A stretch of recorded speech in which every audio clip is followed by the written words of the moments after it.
아멘. 갈라디아서를 통해서 성령님께서는 몇 가지를 권면합니다. 5장에서 말했습니다. 율법으로부터 자유했으니까 선행을 통하여서 내가 하나님께 구원받을 수 있다는 그런 생각으로부터 자유하게 되었습니다. 죄인인데도 죄인 모습 그대로 받아들여 주셔서 우리를 하나님의 아들, 딸로 수용해 주셨습니다. 거기에서 오는 마음의 깊은 평화와 자유가 있습니다. 그리고 그 자유를 빼앗기지 말고 끝까지 천국 갈 때까지 오직 예수 그리스도의 공로를 의지하여서 죄 용서받는 그 자유함 가운데 살아라 합니다. 그렇지만 그 자유를 가지고 죄를 지었는 데 사용하지 말고 서로 사랑으로 섬기는 데 자유를 사용하라고 했습니다. 이제 6장에서는 사랑으로 섬기고 종로로 다는 구체적 방법에 대해서 말합니다. 첫째로 1절에서 10절까지 다른 사람의 죄를 인내하며 바로잡고 선행을 행하라고 합니다.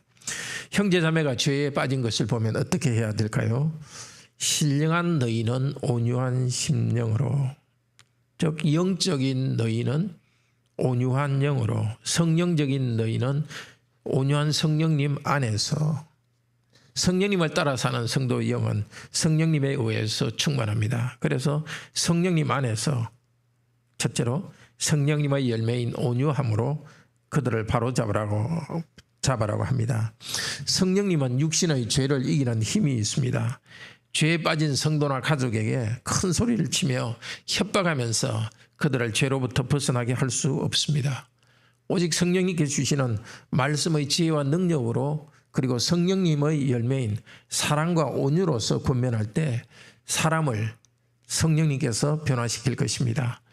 그들의 죄 때문에 불평하지 말고 오히려 그들의 죄의 짐을 함께 져야 합니다. 둘째로 우리도 자신도 그와 같은 죄에 빠져 있지 않는지를 반성해 보아야 합니다. 한 공동체에 있으면 서로 영향을 주고 있고 어쩌면 우리의 한계가 우리 성도의 죄악된 모습으로 나타났을 수 있습니다. 우리가 가진 한계가 우리 자녀들의 부족함으로 나타날 수 있습니다. 다른 사람과 비교하면서 나는 너보다 낫다는 그런 교만에 빠져서는 안 되겠습니다. 오히려 하나님 앞에서 나 자신을 돌아보고 내가 해야 될 사명을 다해야 되겠습니다. 6절에서는 성도가 말씀을 가르치는 자들과 좋은 것을 나누어 가지라 합니다. 문맥에서 볼 때 목사를 경제적으로 잘 지원하라는 뜻인 것 같습니다. 뿐만 아니라 목사도 격려와 위로가 필요하기 때문에 말씀을 가르치는 목사에 대해서도 격려하고 위로하고 좋은 것을 나누어야 되겠습니다. 7절에서 10절은 영혼을 위하여 성령으로 심자고 말합니다. 우리 인생에는 두 가지 길이 있습니다. 어떤 사람은 육체를 위하여 심습니다. 어떤 사람은 성령 안에서 심습니다. 육체적으로 심는다는 것은 인간의 자연적 욕구를 따라서 자기 원하는 대로 살아가는 것을 말합니다. 그렇게 하면 돈을 많이 벌 수도 있고 심지어 육체를 따라 살아가는데 남을 도울 수도 있습니다. 그러나 그리스도를 믿지 않으면, 성령님께 순종하지 않으면 아무리 많은 선행을 행하더라도 육체를 따라 행하는 것입니다. 썩어질 것으로 거두입니다. 죽음으로 인생이 끝난 후에 영원한 천국의 행복으로 부활하지 못합니다. 영원한 어둠 가운데 있습니다. 또 다른 길은 성령을 위하여 심는 길입니다. 성령을 위하여 심는 자는 성령님으로부터 성령적인 것을 얻습니다. 성령님을 위하여 심는다는 것은 성령님을 따라서 지시를 따라서 사는 것을 말합니다. 특별히 성령님께서 가난한 사람을 구제하는 것, 다른 사람과의 관계에서 주시는 열매를 맺으면서 살아갑니다. 사랑과 평화와 기쁨과 오래 참음과 자비와 양성과 그리고 충성과 온유와 절제, 이런 좋은 것들을 사람들 가운데 실천하는 것입니다. 성령님의 인도를 따라 살아가는 사람은 성령님으로부터 영생을 거둡니다. 이 땅에서 성령님을 따라 살아간다는 것은 수고스럽고 힘듭니다. 그냥 내 원하는 대로 말하고 화내고 싶으면 화내고, 그건 편한 길입니다. 그렇지만 성령님을 따라간다는 것은 우리가 원래 타고난 본성과 다른 길을 가기 때문에 힘듭니다. 내가 사랑과 온유와 또 평화와 기쁨이 있는 것이 반드시 내가 내켜서 그렇게 하는 게 아니라 그대로 순종함으로써 그런 열매가 나오는 것입니다. 이 땅에서 선을 행하면서 낙심하지 맙시다. 때로는 많이 수고하여도 결과가 없어 보일 때가 있습니다. 그러나 어느 날 갑작스럽게 주님께서는 우리가 한 수고에 대한 열매를 주십니다. 때로는 우리가 수고한 사랑의 수고가 이 땅에서는 열매 맺지 않을 수도 있습니다. 그렇지만 하나님께서는 아십니다. 영원한 천국에서 하나님께서 인정하시고 우리에게 상을 주실 것입니다. 다음 세대에 또는 열매를 거둘 수도 있습니다. 마지막으로 11절에서 18절은 사도 바울이 자필로서 하는 권면의 내용입니다. 육체의 모양을 내려 하는 자들의 마음의 동기에 대해서 말합니다. 육체의 모양을 낸다는 것은 사람들의 보기에 인정받는 그것을 행하여 그런 목적으로 사는 사람들에 대해서 말합니다.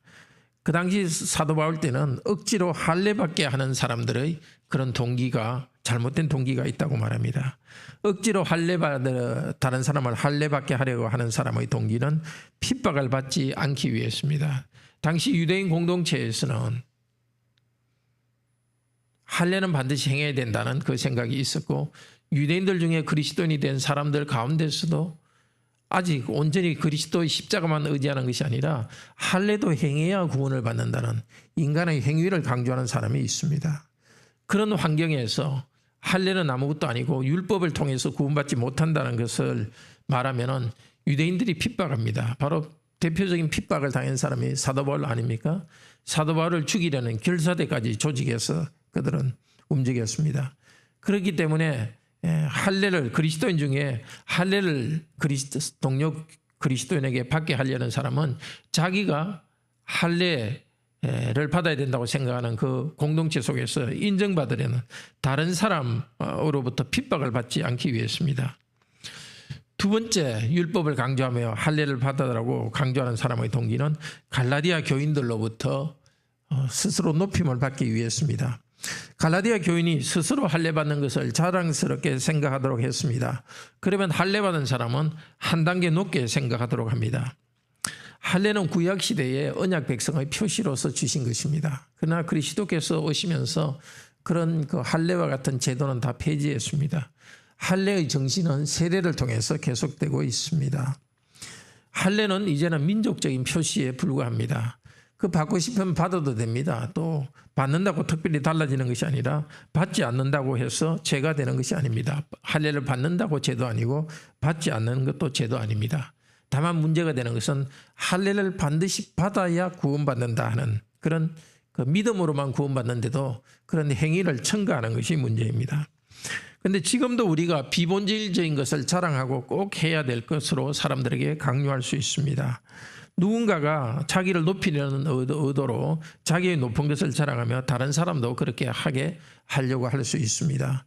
물질을 자랑하는 사람, 외모를 자랑하는 사람, 또 뭐 정말 자녀 잘 키웠다고 자랑하는 사람, 그런 자랑이 지나쳐서 마치 그것이 구원에 도움이라도 되는 것처럼 하는 사람들, 그들의 그런 그 경향에 우리가 휘둘리지 맙시다. 그리스도 안에서 우리가 누리는 자유, 우리의 모든 부족함에도 불구하고 그리스도께서는 오직 그리스도를 믿을 때 우리를 의롭다고 인정해 주셨고 거기에서 자유가 있습니다. 우리가 자랑한다면 오히려 그리스도의 십자가를 자랑할 것입니다. 예수 그리스도의 십자가의 은혜 때문에 우리가 죄 용서 받았고 새로운 존재로 살아가고 있지 않습니까? 오직 십자가의 은혜만을 자랑하는 자에게 평강이 있을 것입니다. 사도 바울은 오직 십자가의 복음을 전하며 살아왔습니다. 이 때문에 고난을 받고 상처를 많이 받았습니다. 그러나 사도 바울은 경고합니다. 자기의 율법적인 의를 자랑하는 자에게 경고합니다. 이후로는 누구든지 나를 괴롭게 하지 말라. 내가 그리스도의 스티그마를 가지고 있다. 그리스도의 흔적, 그리스도를 따르는 십자가를 따르는 자로서의 흔적을 가지고 있는 나를 괴롭게 하지 말라고 경고합니다. 형제자매 여러분, 십자가의 복음만 자랑하는 사도 바울을 본받읍시다. 그리스도께서 십자가를 통하여 우리에게 주신 자유를 굳게 지킵시다. 자기의 욕심을 채우는데 재능이 있는 자들이 있습니다. 우리를 이용해서 자기의 사사로운 자존심을 채우려는 사람이 있습니다. 우리를 자기와 비슷한 사람으로 만들고 자기는 우리들로부터 높임을 받으려는 그런 사람들의 그런 의도를 잘 간파하도록 합시다. 우리는 율법이나 사람이 두려워서가 아니라 자유롭게 율법의 요구를 실천합니다. 그리스도와 다른 사람을 위한 사랑의 사명을 감당합시다. 또 다른 사람의 죄의 짐을 함께 지고 서로 용서합시다. 목사는 고난 가운데서도 힘있게 그리스도의 복음만 전하도록 합시다. 성도는 목사의 경제적 필요를 도와주도록 합시다. 부모는 자녀의 부족을 용서하고 말씀으로 양육합시다. 우리의 수고에 대한 열매가 당장 없어 보이더라도 낙심하지 맙시다. 하나님께서는 아십니다. 우리의 수고 하나도 땅에 떨어지지 않게 하실 것입니다. 반드시 싹이 나고 열매를 맺게 하실 것입니다. 그런데 우리의 수고의 결과를 거둘 것은 이 땅이 아니라 천국입니다. 그날에 가봐야 우리가 얼마나 하나님께 신실하게 살았는지를 하나님께서 우리에게 상급 주실 것입니다. 그날을 소망하면서 너무 단기적인 어떤 성과만 생각하지 말고 이 땅에서 우리가 해야 될 사랑의 수고를 계속해 나가도록 합시다. 함께 기도합시다. 고마우신 하나님, 하나님 당신의 아들 성자 하나님을 지옥의 고통을 당하게 하셔서 우리가 받아야 될 지옥을 이제 우리는 받지 않도록 하셨습니다. 하나님과 우리 사이를 막고 있는 죄를 용서하심으로써 우리에게 또 믿음을 주셔서 죄 용서의 은혜를 받고 이제 하나님 앞에서 우리가 양심의 자유를 누리게 하셔서 감사합니다. 이 자유를 가지고 자기를 즐겁게 하는 데 사용하지 않도록 하시고 오히려 사랑으로서 서로 종노릇하게 하소서.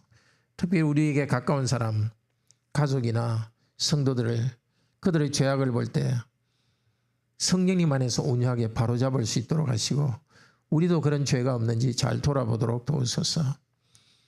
사람들이 십자가 아닌 다른 것을 자랑하고 심지어 그리스도인 공동체 안에서도 세속적인 것을 자랑하는 것을 볼 때 우리도 그들을 부러워하지 않도록 도우시고 오직 십자가만을 자랑하고 성령님만을 의지하여서 사랑과 평화와 기쁨의 이런 삶을 살아가도록 사람들에게 성령님의 열매로서 섬기도록 인도하여 주소서. 내일도 우리 교회에 함께 예배드리도록 은혜 주신 것 감사합니다. 하나님을 경배하기 원합니다. 오셔서 우리 경배를 받으시고 이 땅에 필요한 천국에까지 이르기에 필요한 모든 영적인 것들을 풍성하게 채워 주시옵소서. 우리 가운데 아직 가족이 구원받지 못한 가족들 주님 함께 구원받고 믿음의 길로 들어설 수 있도록 도우소서.